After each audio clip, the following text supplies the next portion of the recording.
Okay, good morning. Good morning. I don't know if anybody's out there because nobody has said anything to me yet, but that's beside the point. Says somebody's there watching me. I don't know who, but I got an eyeball there saying somebody's out there watching. But anywho, good morning to everyone. I am glad that y'all are here watching me today. It's been a good day. So far, so good at least. I don't know what happened. Something got me up at 1:30 this morning, and I just really never could get back to sleep good. It was a rough day. Yeah, it was, started off rough. I laid in bed until 3:30. Went ahead and got up and took care of my usual morning routine. Anyway, so one of the things going on here, and I'm seeing a lot of this on social media, people actually questioning whether or not the removal of illegals would affect the the number of seats that the House would have per state, which would in turn affect the number of electoral votes that uh, state would have. Because as we all know, if there's a set number of seats in the House, and you get the number of seats that your state has is determined by apportionment per your population. And that's not population as citizens. That's citizens, non-citizens, and illegals. Like in California, they guesstimate that there's 2.5 million illegals in the state of California alone. They rough guesstimate 1.6 million in the state of Texas.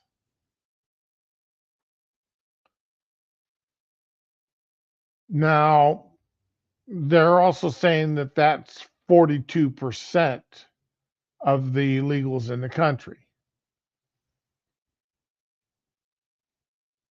So, they're talking like, a maximum of around 10 million illegals. I strongly disagree with that. I believe the number is closer to about 25 million.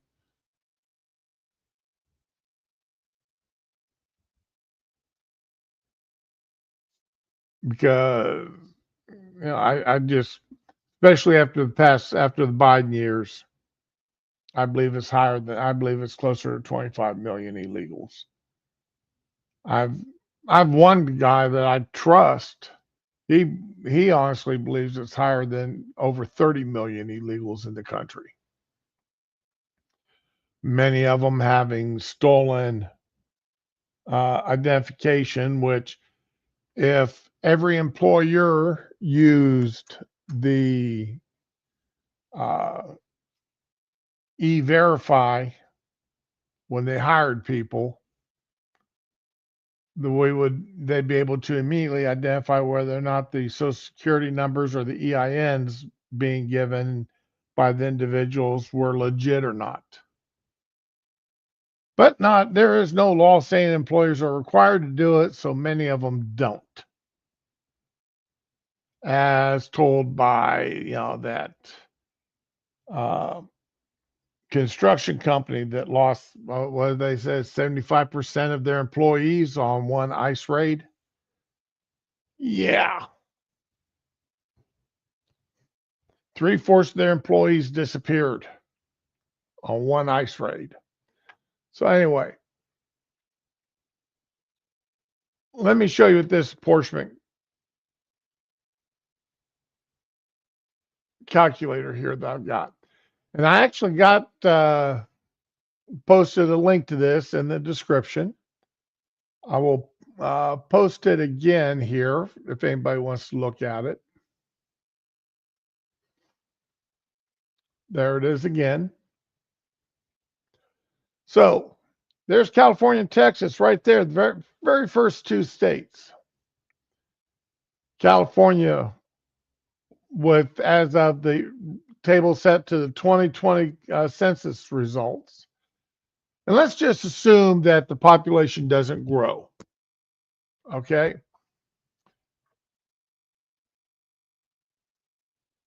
Now, the nice thing about this, I can adjust it. So they're saying there's 2.5 million illegals in the state of California.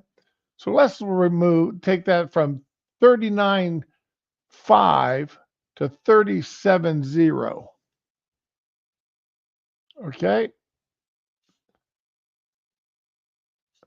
They would lose, just on the number of illegals, they would lose 3 seats. They'd go from 52 to 49. All right, California or Texas, they say they've got 1.6. So let's drop this to 7.5 or 7.9.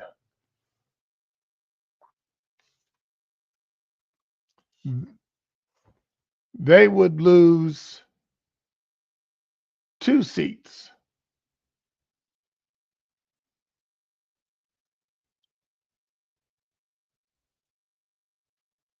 But it's not showing who would pick up any seats.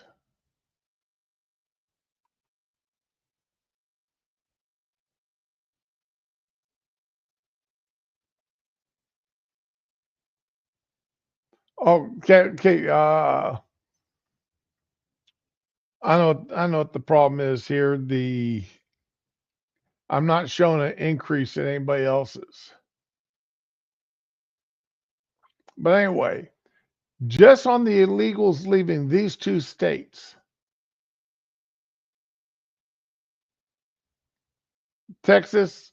Now, Texas would actually pick up some seats because California has had a mass loss of individual to Texas, and they've come to Texas and to Florida from California. But a lot of them moved to Houston, which, because Houston's so damn liberal anyway, and they moved to South Florida because South Florida is so liberal.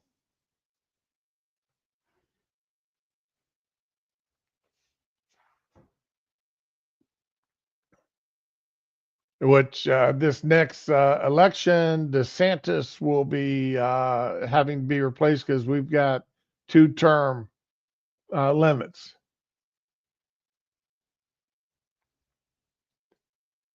But anyway, so if you want to see who would gain and lose seats by illegals, it's apportionmentcalculator.com.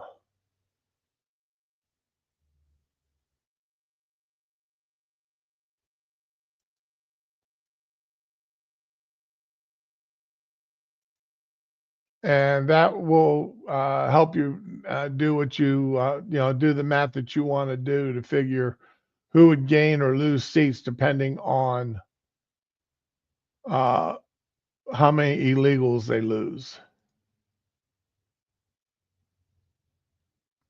Now, granted, now this does not, unless can figure in birth rates and everything else and what they think we're going to have for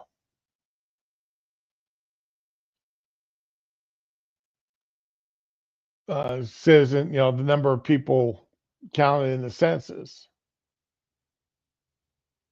But just losing illegals would hit California hard. You're losing 3 seats in the House.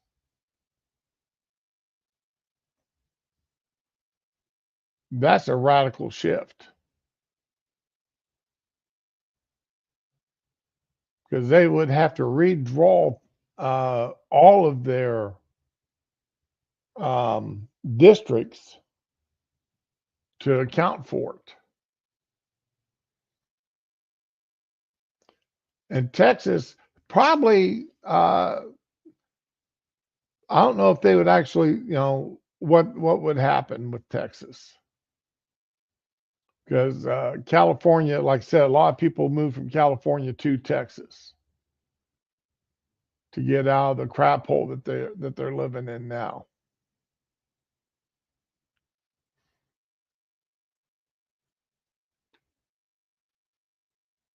But there's that.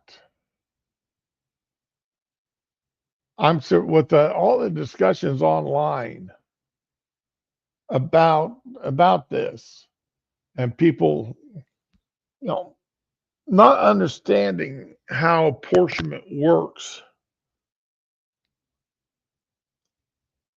I've been trying to spread that calculator out so that people can actually see it. It's not guesswork.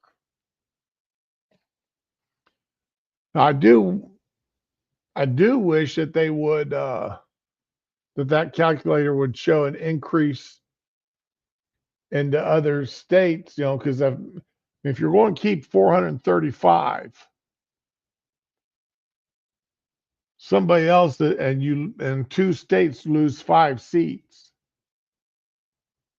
That means there's going to be at least 3 states that gain a couple of seats, gain a seat or two, or at the most 5 states will gain 1 seat.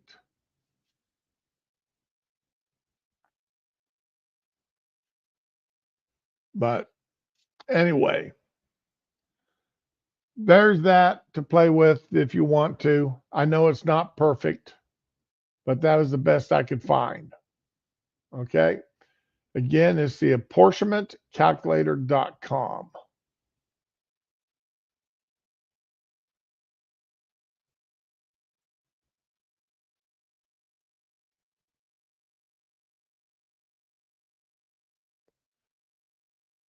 Okay. Another thing I kept referring to, and I wanted to bring it back up here at the top, is the Immigration Act of 1986.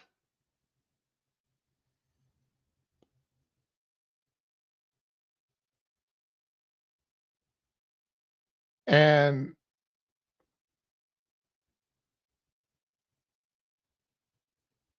that's the one where Reagan legalized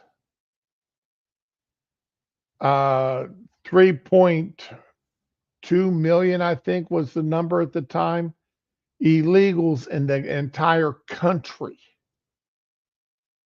Gave an opportunity for up to 3.2 million to become legal. But that was under and that was with the promise by the Democrats in Congress that they would shore up our southern border.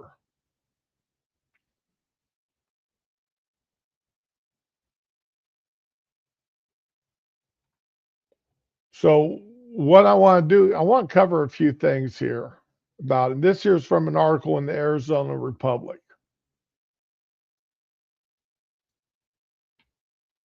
Okay. Um, and it was, and the title of the article itself is, Did Ronald Reagan Regret 1986 Immigrant Amnesty Law? And this is from 2018, this article.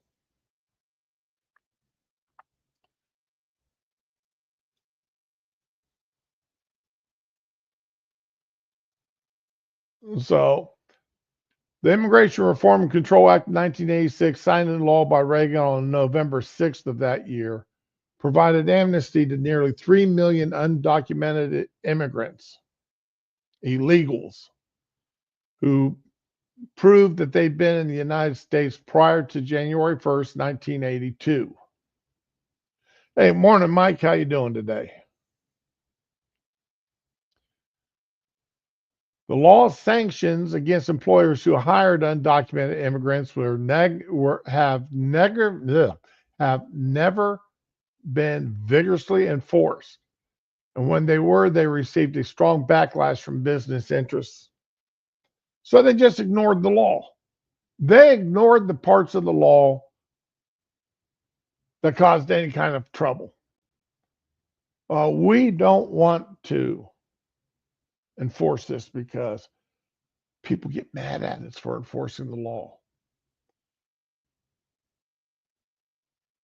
But they let the 3 million illegals stay and become documented and get on their pathway to citizenship.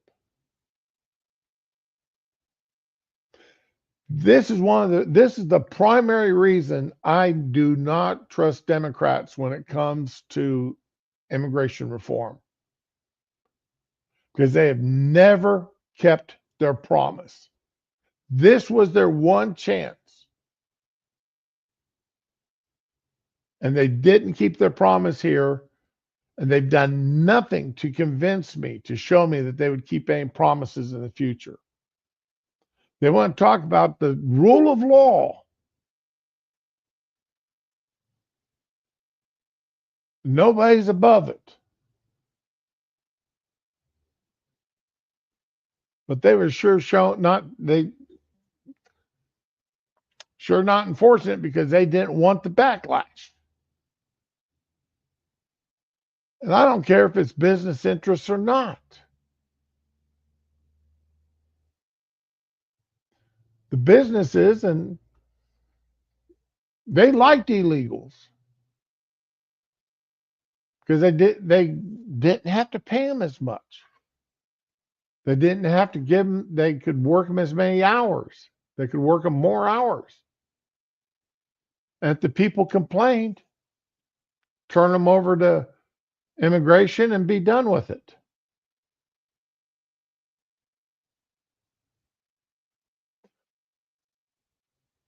The law also didn't include a mechanism to allow legal entry of low-skilled foreign workers. So when the U.S. economy boomed in the 90s and early 2000s, labor demands were met by newly undocumented, newly illegal immigrants.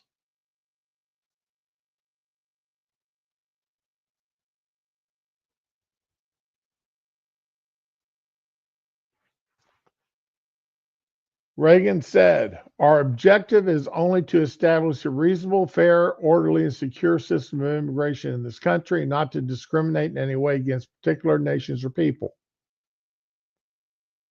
Future generations of Americans will be thankful for our efforts to humanely regain control of our borders and thereby preserve the value of the most sacred possessions of our people, American citizenship."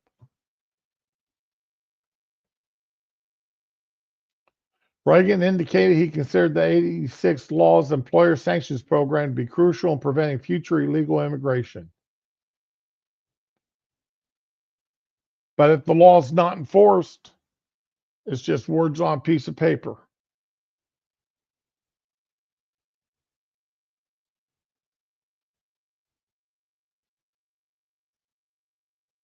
And the Democrats wouldn't enforce it. And many Democrats in California, mostly.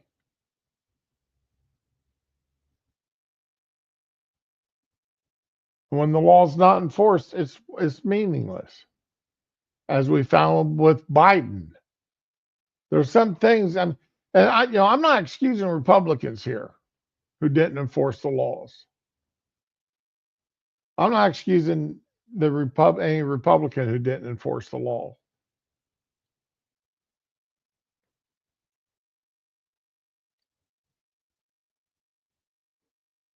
Because I'm sure that when they did, they got the same backlash, and the businesses were huge supporters of Republicans back then.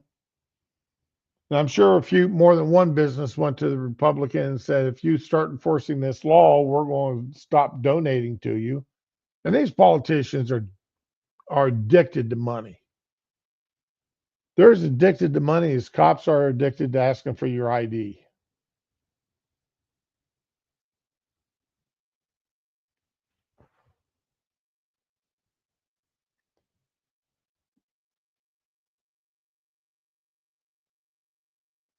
I'm not worried about McCain voting against it. I mean, he was.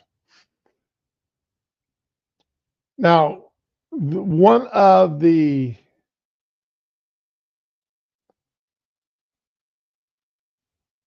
this is did Reagan regret the amnesty? The suggestion that Reagan regretted amnesty law is not new. I mean, I've heard this from the get-go. I've heard this for years that Reagan regretted signing that in once it became apparent that the Democrats in Congress were not going to fund the portions of the bill for securing the southern border. The suggestion that Reagan is not new, but previous versions of the stories usually attribute the claim to his longtime friend Ed Meese, who served as Reagan's attorney general. David Byard, now an immigration policy analyst with the Libertarian Cato Institute, researched the matter in 2013 and concluded the former president's so-called regret was an internet myth.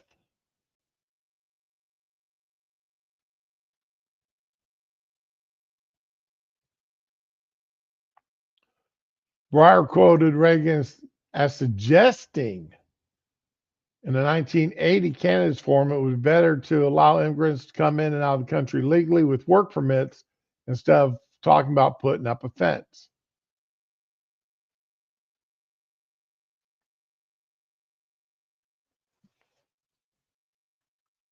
The thing is, hey, you want to let somebody, if you want to let the Mexicans come across the border with work permits, come work, go home at night, okay. They're not here illegally. They have got a work permit. They've got paperwork showing that they can cross the border and come into our country and work. There's a difference between having somebody come in the country with a work permit to do a job and letting people just come across the border and live here.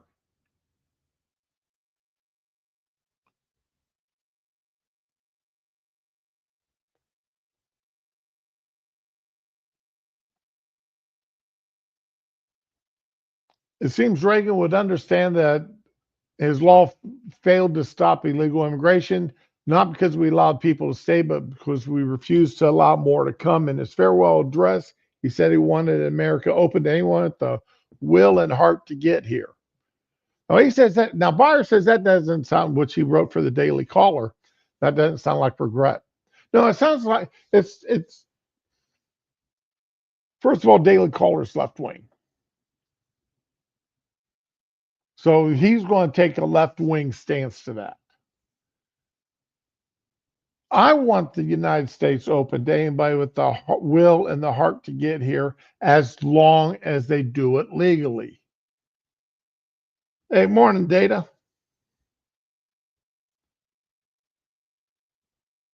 As long as they do it legally. And I'm sure Reagan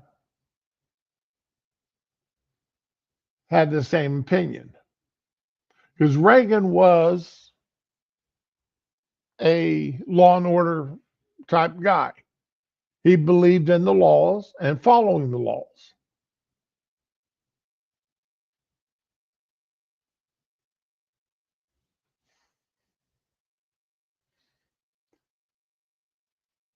In an email exchange with the Arizona Republic, Michael Reagan, he was the adopted son of Ronald, said his father never regretted the amnesty part of the 86 compromise, but did regret there was no follow through on the enforcement measures or border security.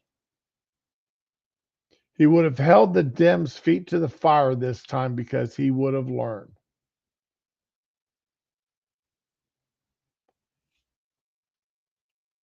And this is something we've all learned since then, that you got to hold the Democrats, well, you got to hold politicians. But when it comes to this issue, you got to hold the Democrats' feet to the fire because they do not, they believe, at least this, especially this current bunch, they don't believe in borders.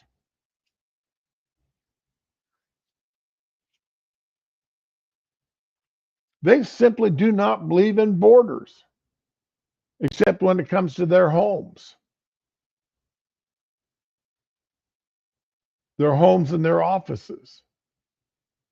Then they have a strong belief in borders.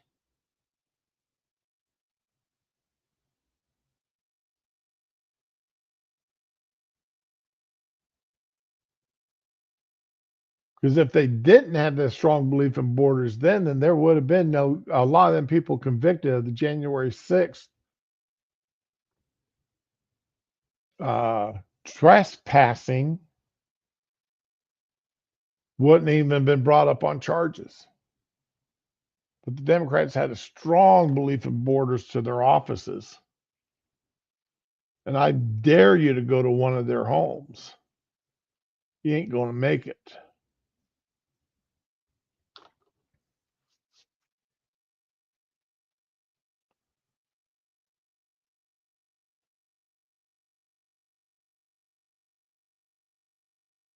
Now, what I like here is, again, Bear. I checked it as much as I could, and I tried to trace the development of it, and it looks like one of these things is just internet myth. It did not originate with someone who's close to Reagan. Michael, his son, isn't close to Reagan. Ed Meese, his longtime friend, isn't close to Reagan. This is how the left rewrites history. Because they're going to, Ed Meese said it. Michael Reagan said it. How much closer to Ronald Reagan do you need to get than his son and one of his closest friends?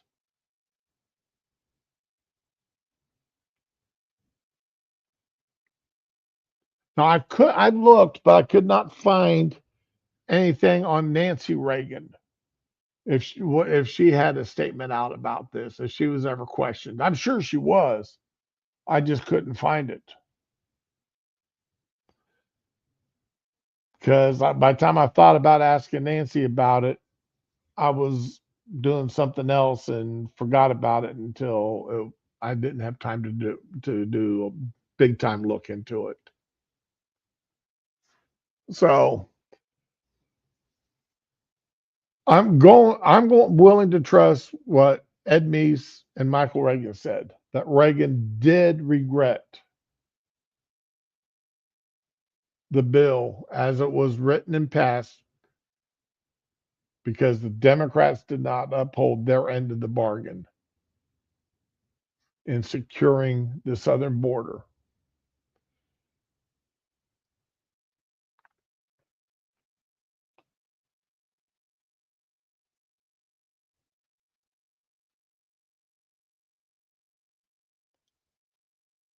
So if you have any questions about that, if you got any viewpoints opposite, different than that, then hey, let me know. I'm always willing to talk about it a little bit, but no, I honestly believe that Reagan had, that David Baer did misrepresent Reagan's opinion. And like I said, I'm more willing to trust Michael and Ed than I am Baer. Baer's just a lefty. All right, the next one I wanted to talk about, one of our favorite people in the world, at least our buddy David Hogg. Yes, the guy who rode the Parkland shooting to getting a free ride through college and decided he was going to take on the DNC and he was going to redo the DNC. Well, he's been fired because people didn't like, some Democrats didn't like that there wasn't a woman.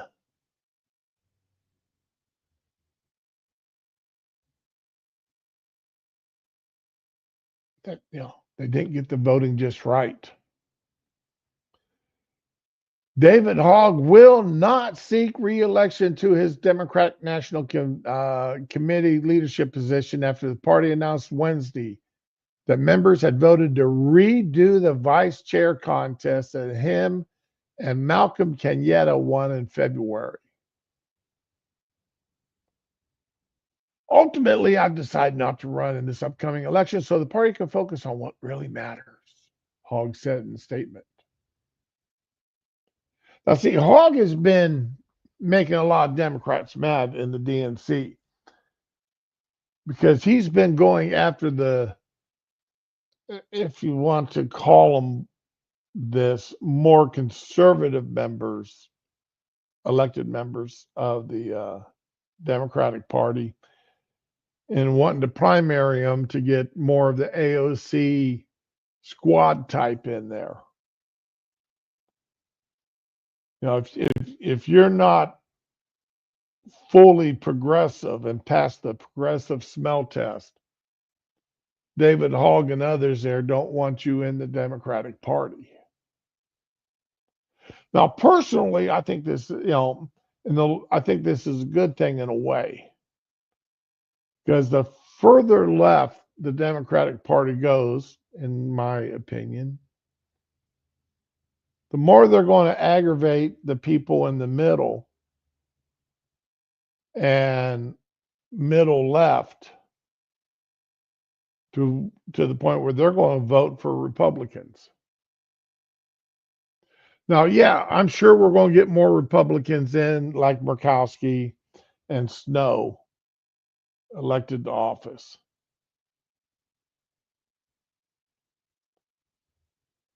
A few more that would be considered rhinos.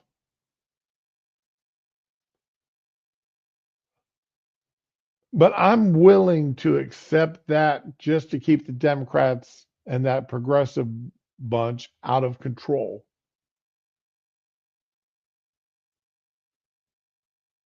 To keep them out of control of the House and Senate. Because that would help lessen the damage that they do. Sure. Some of the things that I would love to see probably, have a harder time getting passed through the House and Senate because of that. But just to make it impossible for some of the things that the Democrats want to go through, that the gun bans, striking the Second Amendment, making the Second Amendment a worthless amendment to the Constitution. That's what I don't want to see happen. And that would happen if the Democrats sat in control.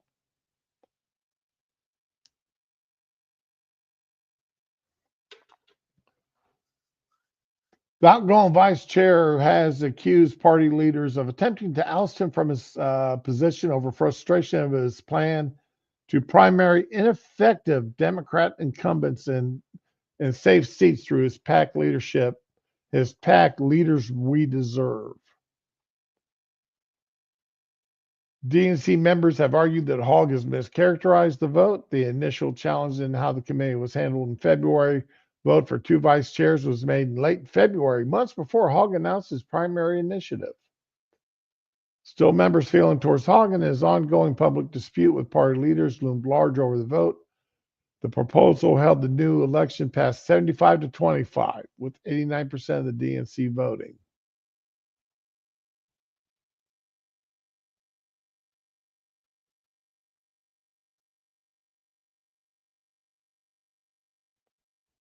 See, and this is where the Democrat, I think this is so funny. Had Hogg run again, he would have had faced Kenyatta in an election position which, under DNC gender parity rules, must go to a man. It's not that the Democrats have got DEI within their damn party. You've got to gender parity rules. You've got to have a man. You've got to have a woman. You've got to have a neither. You've got to have a racial balance. All this stuff.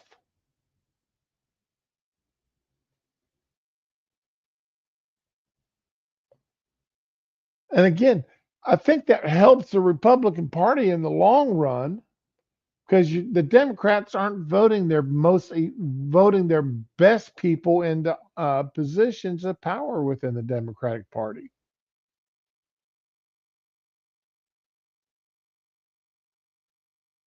They're voting for the best man. They're voting for the best woman. They're voting for the best non-binary, the best white, the best black, the best Indian, the best whatever,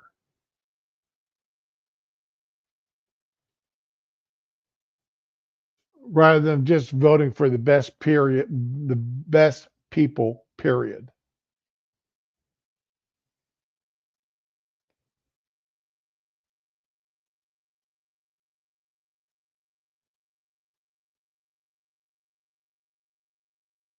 You know, and David's seat's got to go to a female. The three female candidates who were running in February will be eligible: Kaylin Free, Jenna Repass, and Shasta Conrad.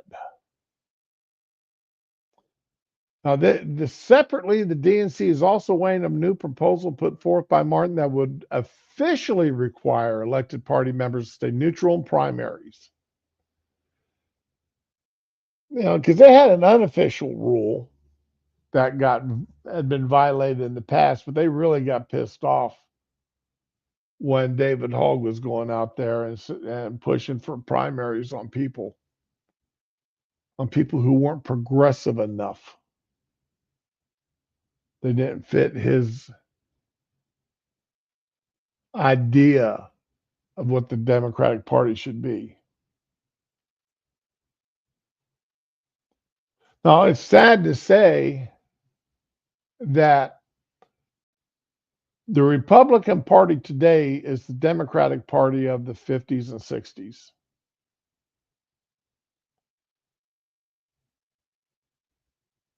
While that's not totally a bad thing, it's definitely not totally a good thing, in my own personal opinion. There are too many things that today's Republicans are willing to go along with and haven't fought back on a bunch of issues, such as gays in the military. Because I said when the Don't Ask, Don't Tell policy came out, I said I knew right then that the military was headed downhill. I said it then, and I'll say it now. That was the camel's nose under the tent,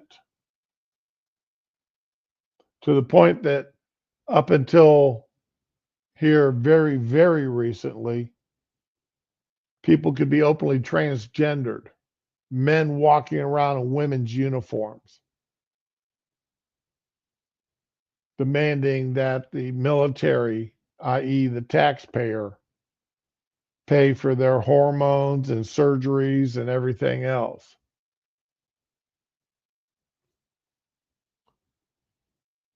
That's not what the military was for. The left got it in their mind that being in the military, and there's something in the military that they push through, is that everybody has the right to be in the military. There is nothing to disqualify you. Every job should be open to everybody in the military, even if that means we got to change the standards so people who couldn't meet the physical requirements can now meet them, just so that we can make certain we got representation. No, no, you don't dare flunk her as a pilot. So what if she's crashed a jet? Let her crash two more before you flunk her out. Make sure she passes.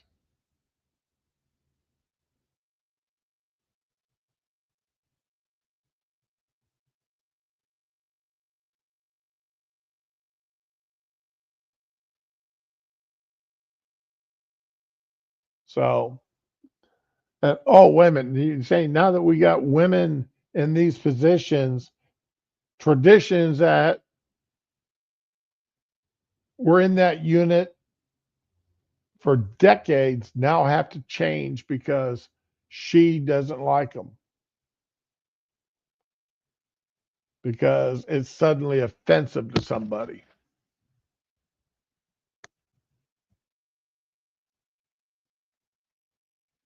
I know I've really gone a long way from talking about David Hogg to talking about that, but this is what the Democratic Party and the left has done to this country.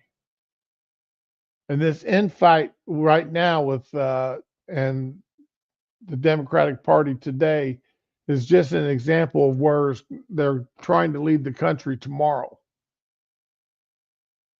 And we've already got states, I believe it's California, that actually requires that there be a certain number of women on company boards in their C suites. If you've got 5 seats, 2 or 3 of them have to be filled by women, or those who proclaim themselves to be a woman. I guess that's one way to get around it. Just have everybody there say proclaim themselves to be a woman. That way, everybody on the suite is they self-identify.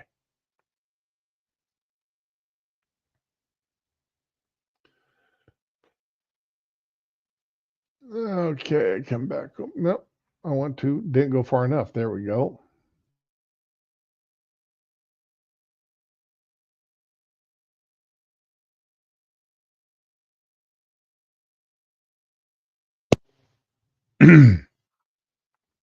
Okay, I'm sorry about that, guys.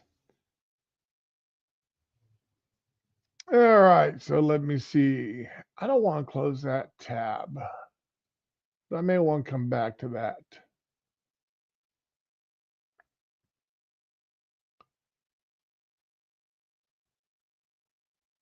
Go ahead and close that.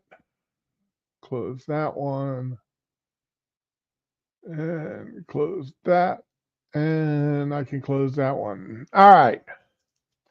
Now, here's a young lady that has made the news and caused a lot of issues, shall we say.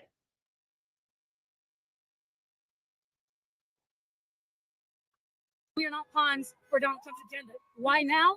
It's because the military was called upon innocent protesters. We, in our oath to serve, we serve the people of the United States. The Constitution, these constitutional rights are being stripped and just denied, and the military will not be pawns to that. So I'm calling upon the conscience of military members who served previously and now. We have a conscience, we have mind, and we have a duty and moral obligation to say no and resist evil. We are not. Okay. This young lady, I let you listen to what she had to say there, all 25 seconds of it. She has been identified as former military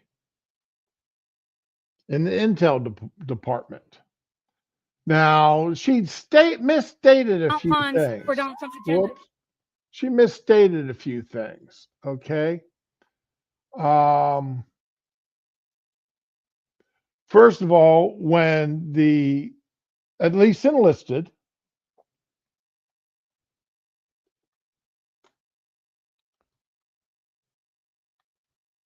come on, fingers, you can work.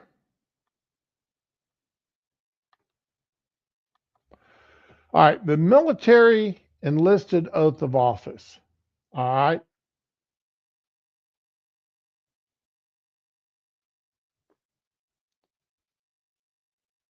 It's real simple. It says, I, you state your name, do solemnly swear or affirm that I will support and defend the Constitution of the United States against all enemies, foreign and domestic.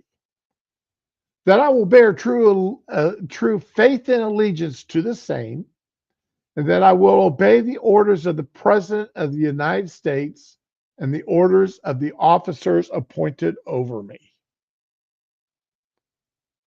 All right. Now, the officer oath is a little different. It's I state your name, having been appointed an officer in the state year branch of the United States, as indicated above, in the grade of,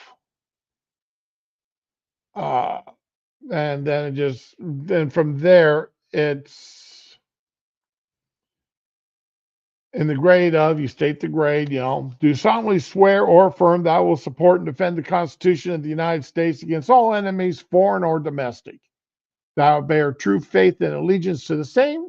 That I take this obligation freely, without mental reservation or purpose of evasion, and that I will well and faithfully discharge the duties of the office upon which I am about to enter. So help me God.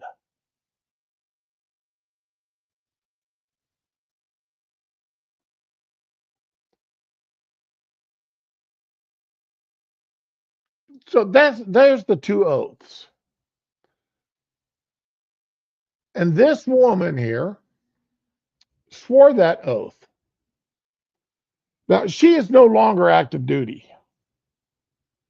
So she put on her old uniform and went out and did this. Now, I just read you the oaths. Where in the Why now? oaths? It's because the military was called upon innocent protesters. We, in our oath to serve, we serve the people of the United States. The Constitution. Where in that oath, either one of those oaths, did it say that, did it mention the people of the United States? It didn't. We did not swear an oath to the people. We swore an oath to the Constitution and to protect it against all enemies, foreign and domestic.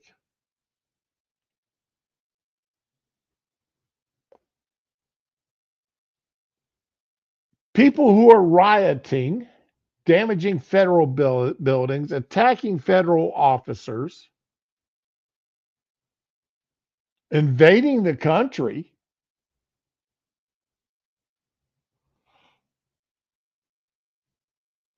and people who support the invaders, that follows under the domestic part. So this young lady, in her ignorance,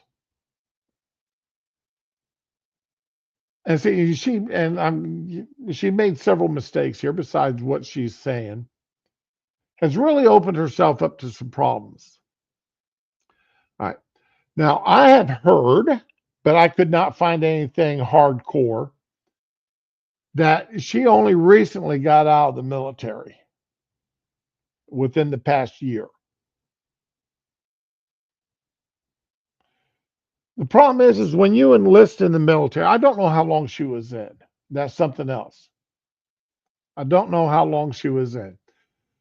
Now, you may sign up for a 4-year term, but you have what is called an MSO, military service obligation, of 8 years. Okay. When you sign that contract to join the military, you may say, I'm going to serve active duty for 4 years, but you have got an obligation to the military for a total of 8. And the only way to get out of that is to die, of course. If you're dead, you can't serve anymore. Or to become physically infirmed that you no longer can serve. To break laws and become a prisoner in a jail, Leavenworth, whatever. These are the things that get you out of that 8-year MSO.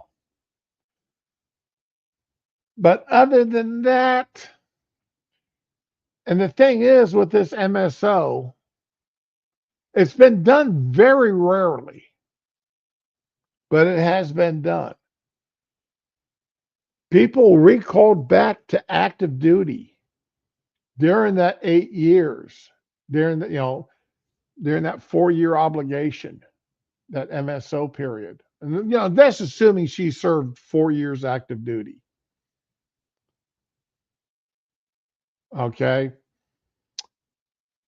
If she served 4 years active duty, she got out a year ago, 2 years ago. They can recall her back and court martial her for this. They can call her back and change her uh, discharge from, I'm going to assume it's an honorable discharge, to a general or a general under other than honorable conditions. Or if she's really pissed off Pete, change it to a bad chicken, what we call bad chicken dinner. Okay. Uh, Bad conduct discharge. I don't know if they go all the way to a dishonorable discharge. By the way, for those of you that watched Monkey Show the other day and somebody said the BCD was a worse form of discharge than dishonorable, they were wrong. You have an honorable discharge. You have a general discharge, which is general under honorable conditions. Then you have uh, the bad chicken dinner, then the dishonorable. I think that's all five. I don't think I forgot one. Uh,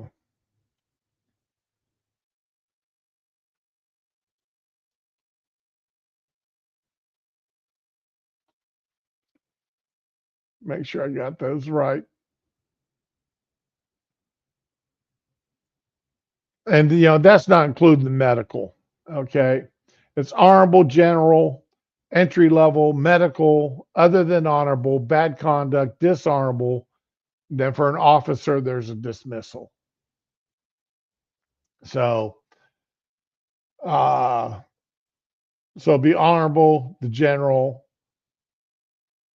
other than honorable, bad conduct, dishonorable. Those are the ones most people get. Yeah, you do have the few, the entry level. These are people that get kicked out during basic training or tech school because they just can't cut it. Medical discharge. I've had known quite a few people get medicals. I was offered a medical and I turned it down. My commander gave me a chance to do my full 20 years.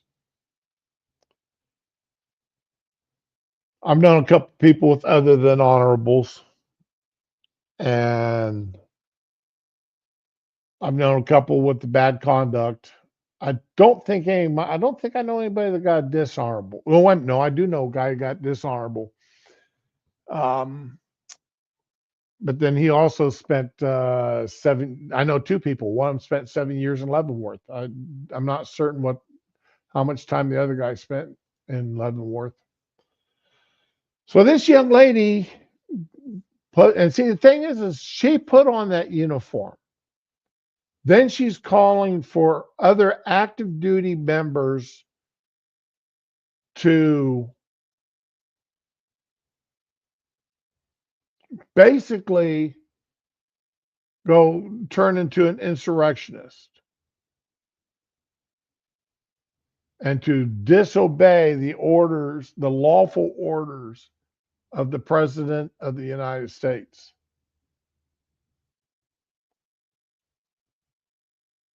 And in doing that, in the Navy, they'd call it mutiny. And in doing that, um, she could be punished under the UCMJ, Unified Code of Military Justice.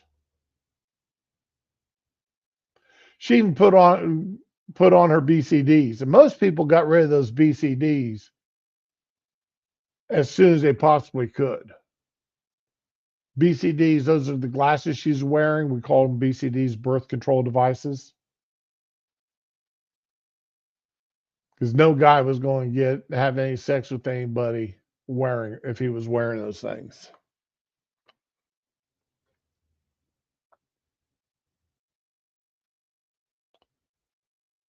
So I hope that she gets made an example of. That Pete Heggs, he steps in and Pete Hegseth there steps in and takes care of business.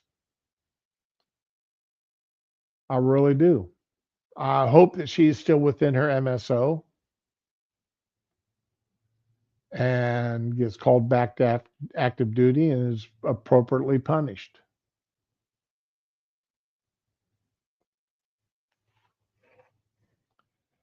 That is going to be a story that I'm going to do my thing on. All right. But yeah, the MSO, she's really opened up the case. Ah, I got an interesting job offer yesterday. And I asked my wife if she wanted to go with me down to Tampa. We're going to get, job offers $1,000 a day for a week. That's 7 grand. I would take that in a heartbeat. Somebody offer me a week's pay, 7 grand for a week, I would do it, depending on what it was. So I asked the wife, said, "Hey, dear, what do you say the two of us go down? How would you like to go down to Tampa for a week?" And she goes, "Sure." So how'd you like to go down there and work for $1,000 a day for that week? And she's like, "Well, let's start packing." So don't you even want to know what we got to do, what the job is? And then she stopped and she looked at me and she goes, "What's the job?" Yeah, and that voice a wife will have. When suddenly, she realizes that she may have agreed to something that she really doesn't want to agree to. And she may have trusted you for just a moment too long. That's the tone of voice I got. That was that look I got. The eyes narrowed a little bit. The hands went on the hips. The head tilted to the side. It's like, oh boy, I'm going to be in trouble. So, all we got to go do is go down and protest against Trump for those 7 days. And her response was, "No, I'm not going to Tampa for that. I'm going to Tampa, but I'm not going to do that."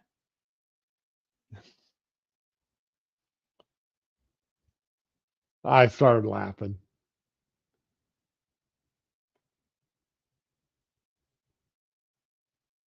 They are actually offering to pay people. Now, that $1,000 a day was a bit more than what I've heard. That's on the upper limit. And I've heard that $1,000 a day from several groups or from several people. I've also heard it as low as $200 a day to go out and protest. But that's for protesting, I believe, on Saturday, the No Kings Day, the No Kings marches. Well, evidently, I am not. Oh, ooh, I may have to change up my mind, but evidently, I'm not the only person that have heard of these. Senator Josh Hawley launched an investigation into a left-wing group in California that he says may be financially supporting violent protests in Los Angeles. Hawley wrote a letter to the Coalition for Humane Immigrant Rights, CHURLA, on Wednesday, saying the organization may have an alleged role financially and materially supporting protests and riots in Los Angeles, which he described as coordinated. All these protests, when they get that big, are coordinated. That's a given. There's somebody behind. I mean, let's just look at what we know about January 6th. All right, let's look at Yeah, Ray Epps there for 2 days. Ray Epps was out there coordinating that attack on the congressional building. He spent 2 days coordinating that. Remember, he was he whispered into that guy's ear 30 seconds before that guy pulled down the barrier and started leading people across it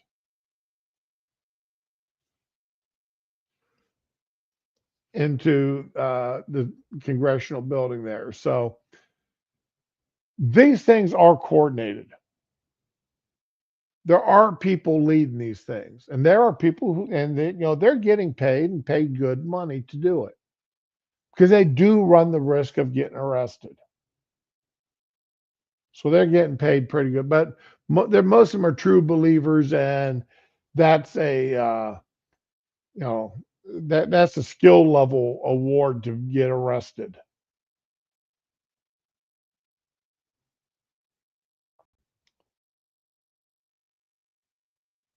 Who is funding the LA riots? This violence isn't spontaneous. As chairman of the Judicial Subcommittee on Crime and Terrorism, I'm launching an investigation to find out, Hawley announced on social media.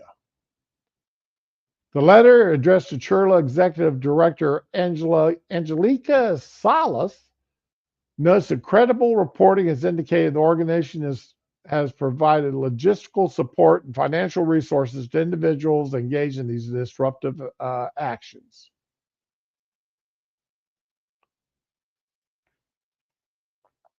Let's see if I can get this letter bigger.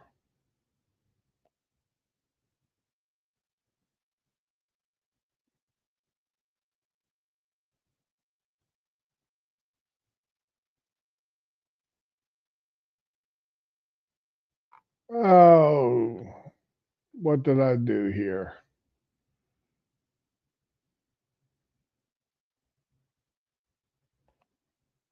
Okay, get that back over to it.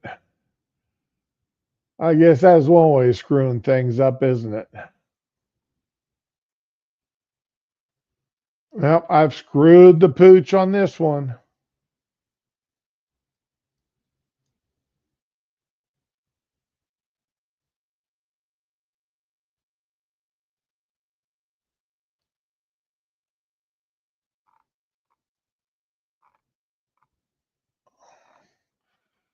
Yeah. Sorry, guys. I managed to blow this one right out of the tubes. All because I wanted to make that letter a little bit bigger where I could read it.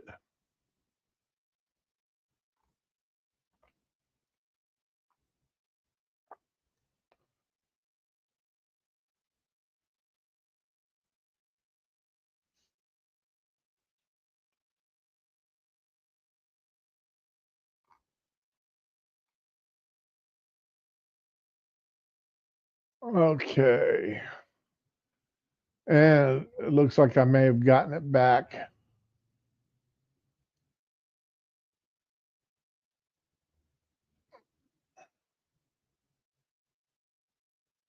There we go.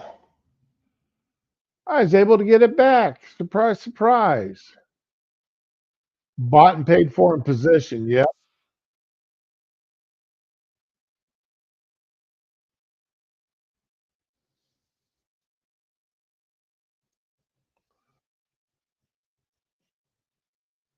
Okay. There we go. All right. And here's the letter. Ms. Lawless, I write in my capacity of chair of the Senate Subcommittee on Crime and Counterterrorism regarding your organization's alleged role in financing and materially supporting the coordinated protests and riots that have engulfed Los Angeles in the recent weeks. While peaceful protest is a cornerstone of American democracy, that word peaceable protest is in the Constitution, peaceable. And the left forgets that word every day. Every time they forget that word is there. These demonstrations have escalated into lawlessness mob actions. They have obstructed federal law enforcement, endangered public safety, and disrupted the rule of law. This lawlessness is unacceptable and it must end. Yes, that is an absolute given.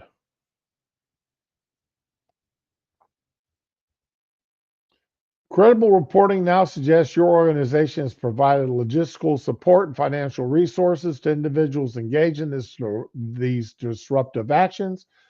Let me be clear. Bankrolling civil unrest is not protected speech. It is aiding and abetting criminal conduct. Remember, some of these people are freezing bottles of water and throwing them at the cops, throwing them at the ICE agents, throwing them at the National Guard.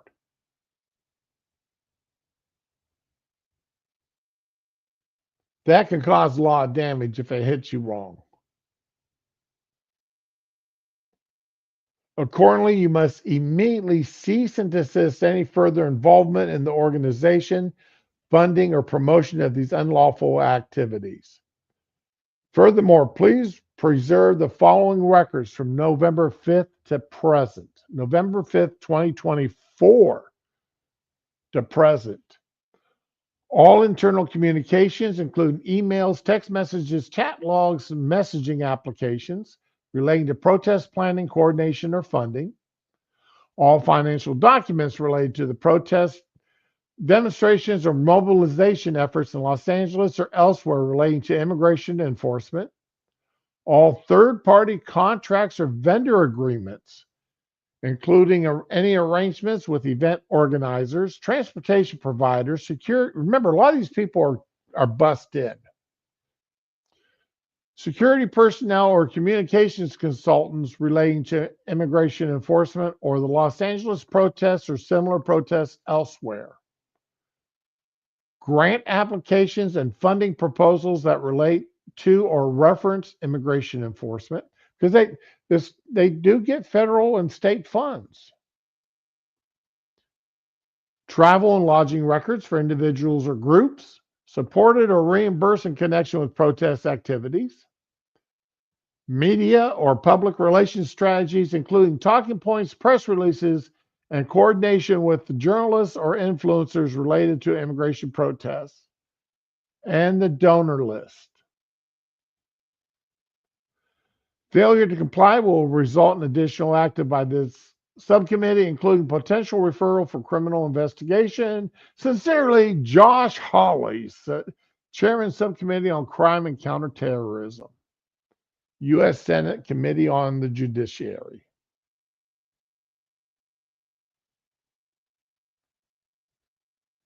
So yeah, these people, if they are paying, and like I said, I was given that opportunity to go to Tampa for a week. Well, I had to find my own way down probably.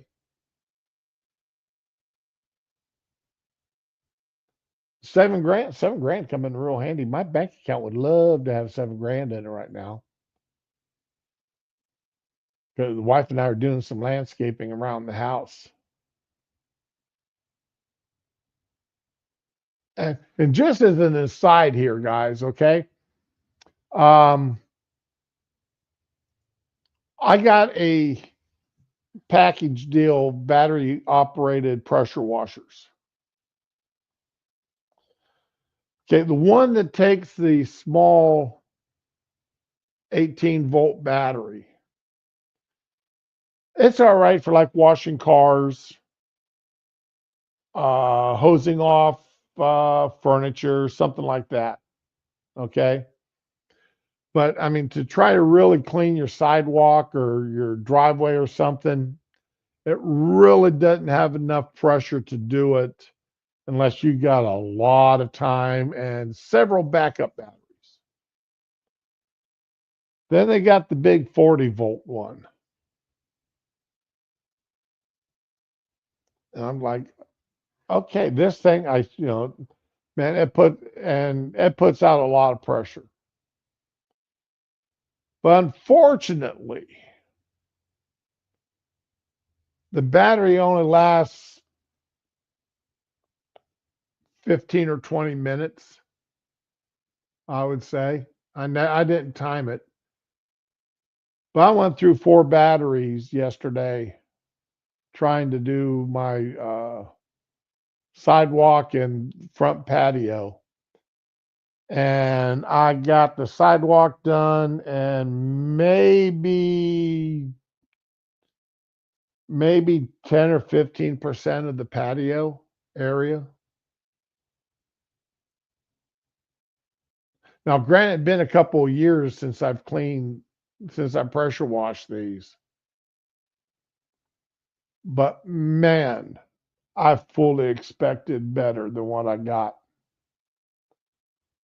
Um, I may try to resell these and try to resell the one and try to recoup some money on it and get me a gas powered pressure washer.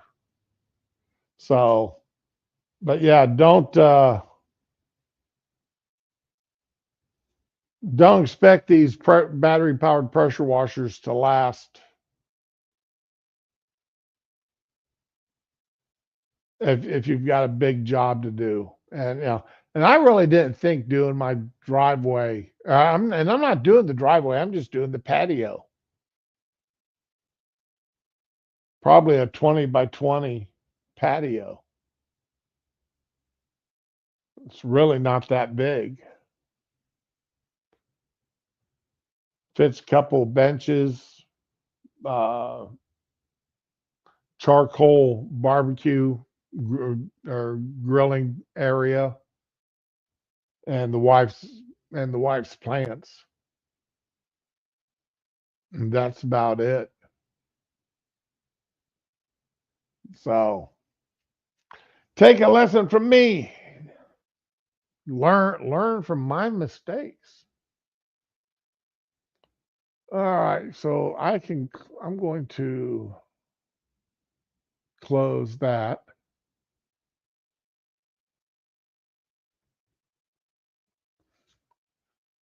And which one's this? Yeah, I can close that because we already talked about what's this. Now, in do, do, do, do. In Minneapolis yesterday, these ICE protests, Honda gas powered's the only way to go. Yeah, you're probably right there, Data. You're probably right. Um, in Minnehaha yesterday, some people, you know, saw a bunch of federal agents getting together, and they thought it was an ICE raid, and they were going to step in and take action. They were going to let these federal jackboot thugs know that they weren't wanted. They did not, they could because they just, that wasn't something that was going to happen in their neighborhood. They weren't going to let any ICE come in and raid their people. And one woman went so far as to physically attack some of these officers.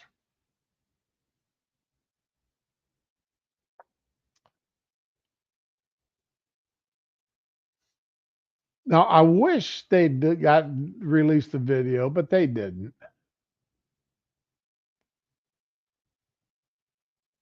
Woman assaulted law enforcement during search mistaken for an immigration raid.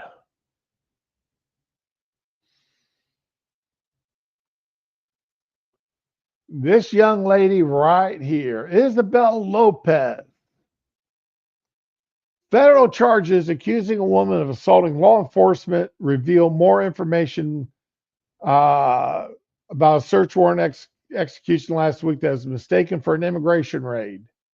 Isabel Lopez, 27, faces 3 counts of assaulting, resisting, and impeding officers, and one count of obstruction of law enforcement during civil disorder.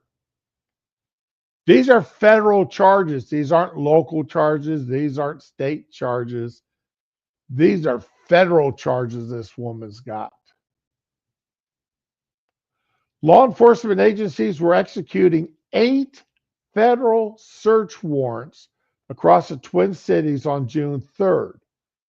Authorities say the search warrants were related to several federal offenses, including human and narcotics trafficking and money laundering. The investigation was related to the seizure of 900 pounds of methamphetamine valued between $22 and $25 million. One of the search warrants was executed at Quattro Milpas on Lake Street in Minnehaha. A crowd gathered shortly before, believing the law enforcement presence was to arrest undocumented immigrants. But authorities say this is incorrect, and they told the crowd about the search warrant. The prosecutor added that nobody was arrested at that time. According to the prosecutors, Lopez kicked, punched, and shoved law enforcement who were trying to execute the search warrant, despite others in the crowd trying to hold her back. She also threw a softball at the back of a Hennepin County deputy. When FBI agents tried to arrest her for the assaults, she punched one in the head.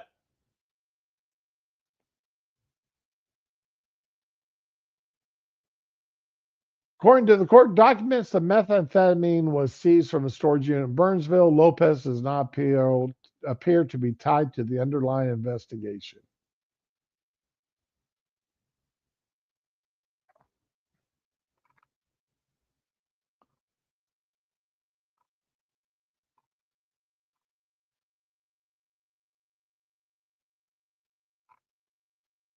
Just think about it. Now, another story on this. When the militarized Department of Homeland Security Task Force carried out the search warrant Tuesday morning at a taco restaurant, it sparked fear and confusion in the neighborhood with one of the city's largest Latino populations.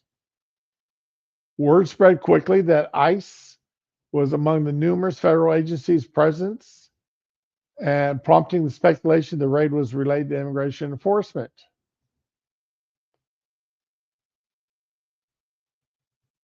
The chaos prompted local leaders on Wednesday to urge against misinformation that would tip a precarious situation. The chaos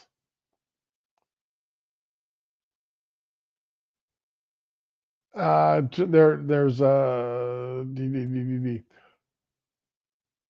O'Hara personally responded to the scene with other Minneapolis police officers on Tuesday. Measure the mayor said was an interest of crowd control, maintain public safety. Deputies with the Hennepin County Sheriff's Office is also assisting. Now, these guys, in hopes of easing tensions, they went on social media to say that they were there. They went out on social media to tell these people, hey, we're not here under ICE. We're here with a search warrant for drugs.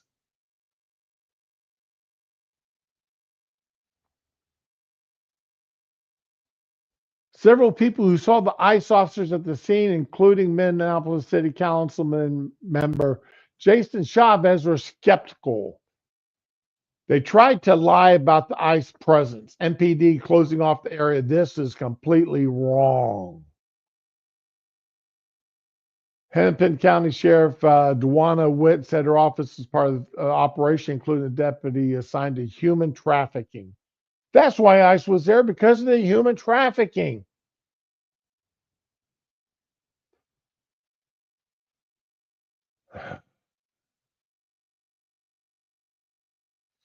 Yes, That's why I can say for certain this is not immigration enforcement because I do have that knowledge. Yesterday's incident was one of 8 search warrants for a transnational criminal organization. But oh boy, Chavez there.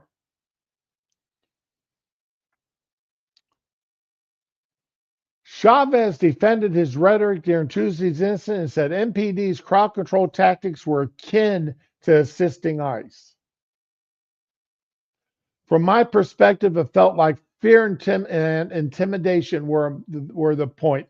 It felt like the Trump administration was sending a message to Minneapolis and the Phillips and Powderhorn communities.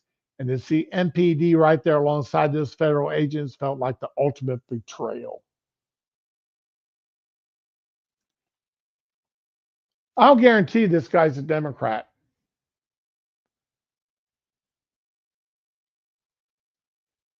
And he's there, they're there, no matter what. When they see the federal police come in into their community, and notice how it's their community. It's not. It's you know based upon the race. Okay, and this is a huge problem in the United States right now. And the Democrats, liberals, progressives, they're at fault for it.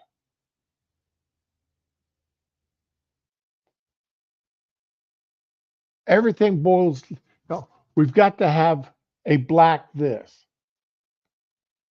Nobody raised hell that black entertainment had their own awards the other night. And I quickly scanned the list of all the award winners. Okay. I tell you, it wasn't a very diverse, what I saw, it wasn't a very diverse list of winners. Was not diverse at all. It seemed to be a very melanated, heavily melanated list of winners.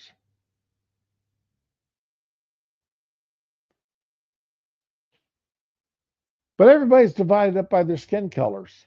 And it's not us on the right, it's not us conservatives who are doing it. It's the people on the left. They're the ones dividing this country up based on race.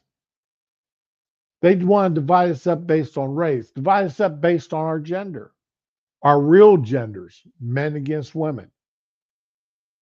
Then you got all the little subgenders, the binary, non-binary. Today I'm a woman. This morning I'm a woman. This afternoon I'm a man. This evening I'm a who knows what. I haven't decided yet.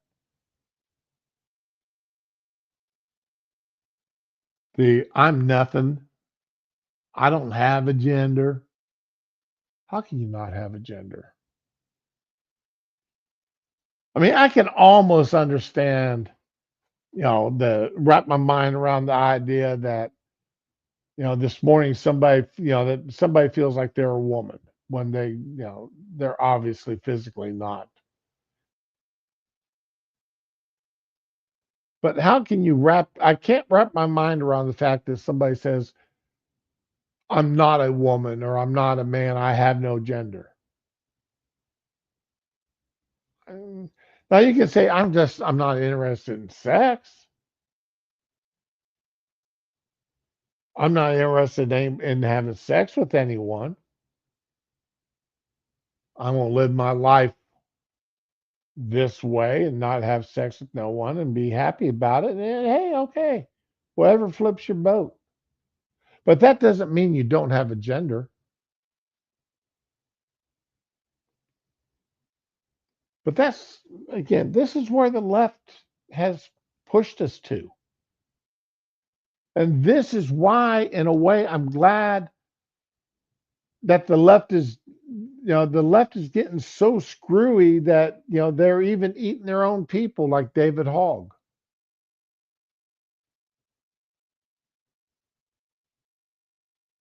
I mean, David Hogg was so bad, even the left didn't want him in the DNC.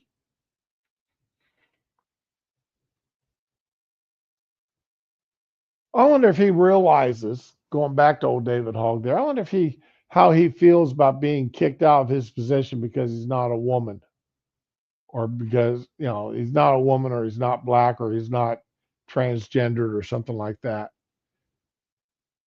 Wonder how he feels about that. Honestly feels, not what he says in public as to not to hurt the Democrats.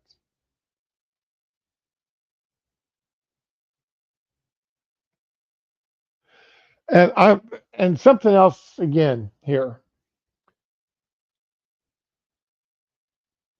We got these sanctuary cities, these sanctuary states, these sanctuary towns, whatever, that refuse to help federal agencies. Those cities, towns, and states should be cut off from all federal funding. You don't want to help the federal police when we ask you for your assistance?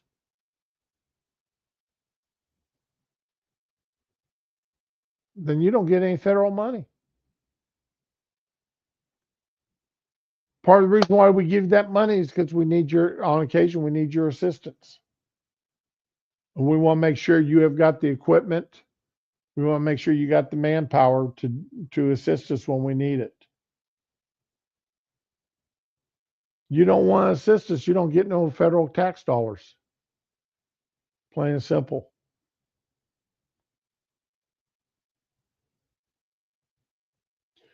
If you're willing to give it up, give it up. That's fine. I can live with that now.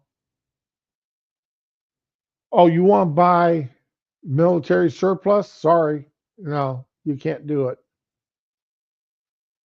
You want to buy, a Humvee. You want to buy a APC for your SWAT team?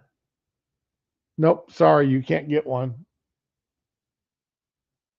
unless you buy it secondhand from another police department.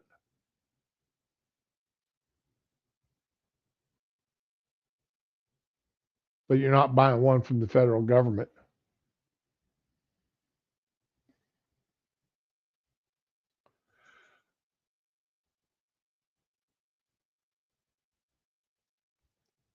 Now, when they raided this buildings, one of the things that they found, they seized portraits of Al Pacino in his Tony Montana makeup and clothing and such from the Scarface movie. Him, my little friend, or how you like my little friend, or whatever that little statement of his was.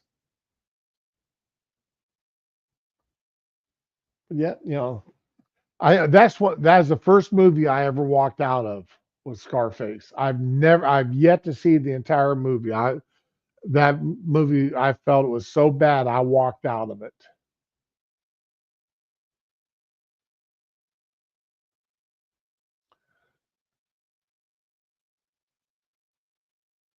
One of the Now, one of the things here,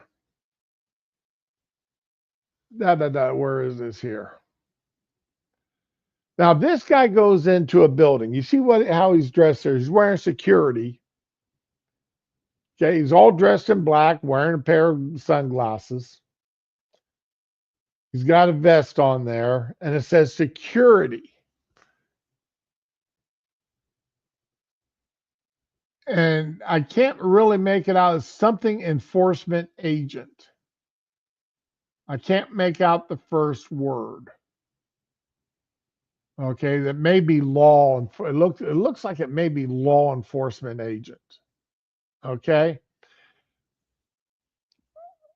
When I worked security, I wore a similar patch across. I wore a black vest because I'd leave the hotel wearing my khaki pants and a white shirt, and I would go out to my security job. I'd put on the vest and my hat that said and it said security. The hat had a patch on it that said security.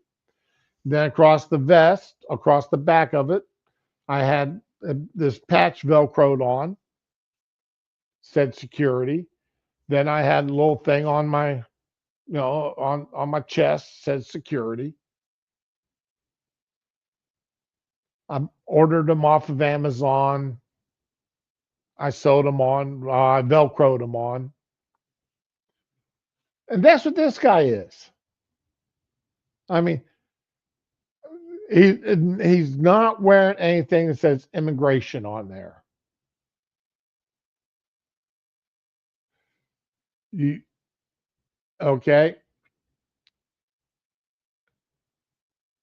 What people have feared, ICE impersonators zip tied woman and stole $1,000.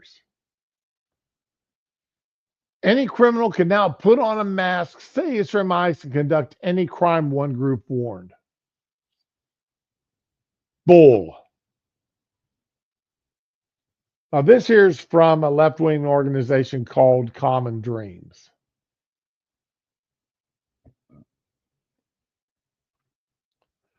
This is how American Immigration Council senior fellow Airman Reichland Melnick, man with three names, with hyphenated names. I mean, okay, does that tell you right there? I mean, he's hyphenated his last name. Responded on social media Monday to reporting that a man impersonating U.S. Immigration and Customs Enforcement zip tied a woman working as a cashier at a cash only auto repair shop in Philadelphia and stole around $1,000.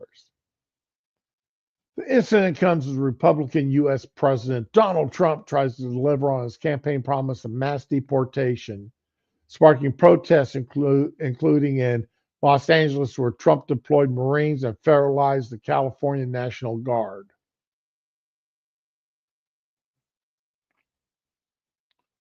Expect many, many more stories like this. The Trump administration is a criminal enterprise, emboldening street crimes and white collar crimes.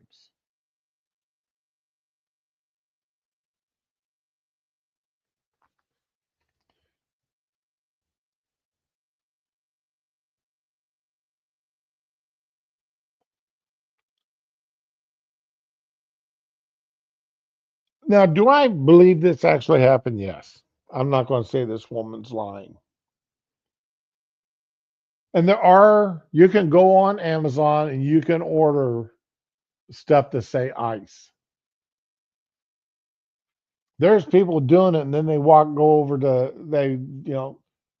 go and walk outside of, park outside of a Home Depot and walk up and down the sidewalk just to see if anybody runs.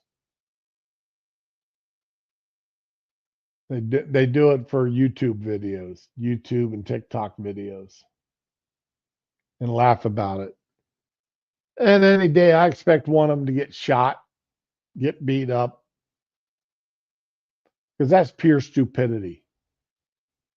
Um, it's that simple. That's just pure stupidity. All right. I support ICE. I agree with what they're doing, but you're not going to see me out there wearing ICE, patches that say ICE on them. I ain't going to do it. Because one, I don't want to get arrested for impersonating a federal police officer. Two, I don't want to get beat up or shot or hurt, hit with a 2x4. I hate to admit it, but I'm 65 years old. I'm a little too old to be running from these guys. I can't. I I fell out of bed. Not my arm is still bruised. I fell out of bed a week ago.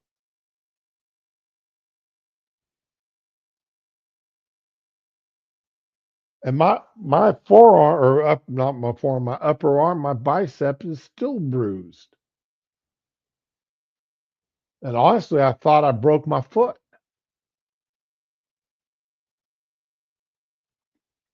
Hey, Raman, welcome. Welcome to the party. It's almost over.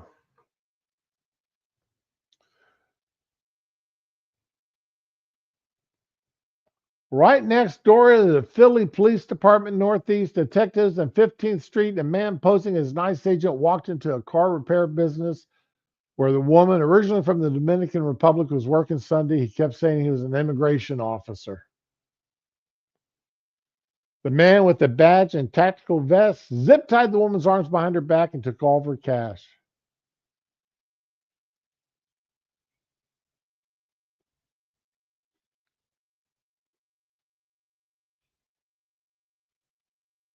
I'm sorry, but if somebody would have come into where I work wearing that and claiming to be ICE agent, I'd laugh in their face. Show me your badge. Show me your ID before I believe you.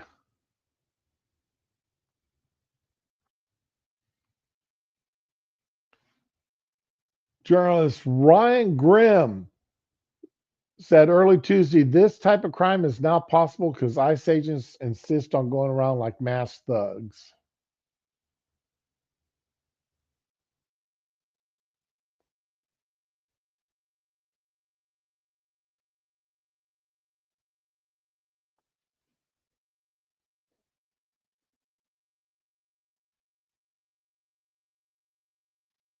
So, anyway, some people doing stupid things and they're going to get caught. And when they do, they're going to go to jail for doing those stupid things. Let's see, what's this? Okay, I can close that.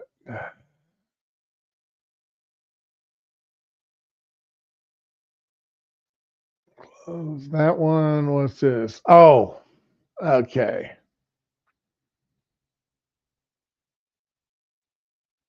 This is hilarious. The have you seen the AI?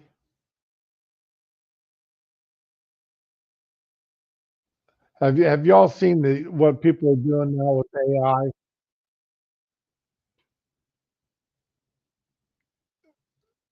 They these guys are, they've really got the time, money, and effort to do this stuff. Gaston misgendered me, and now I'm literally not even having fun anymore.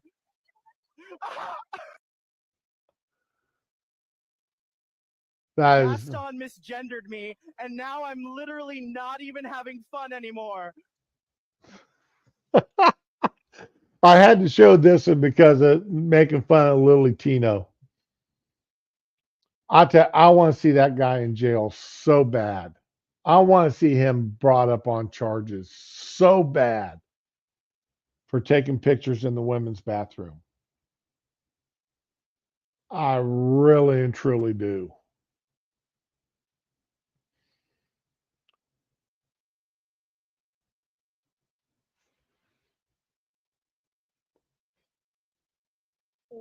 Okay, that's that. And what's this one here?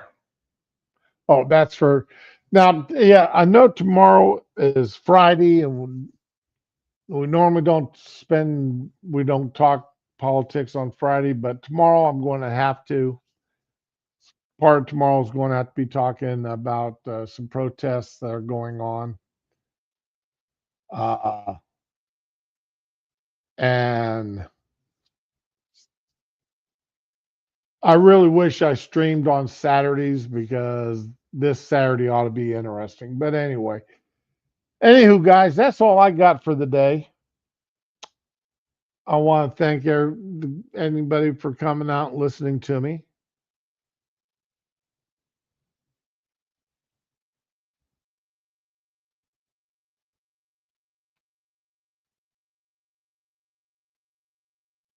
And I'll be back tomorrow. It looks like I'm going to have to make this exceptions on Fridays a little bit more often right now because it does look like we're in for the Summer of Love Part 2. So expect to see a lot. I really expect to see a lot of protests this year. And I like to expect to see a lot of our courthouses filled up. So, Ramen, I'm poor. I can't afford no GameCube. Don't send them my direction. I'm poor. I can't buy one of those things. I mean, I can't even afford to get that uh, the Microsoft version or the Steam version of the of a play deck. So anyway, y'all have fun, enjoy yourselves, and as always, be with the ones you love the ones that you're with, and we'll catch y'all later. Have a good one.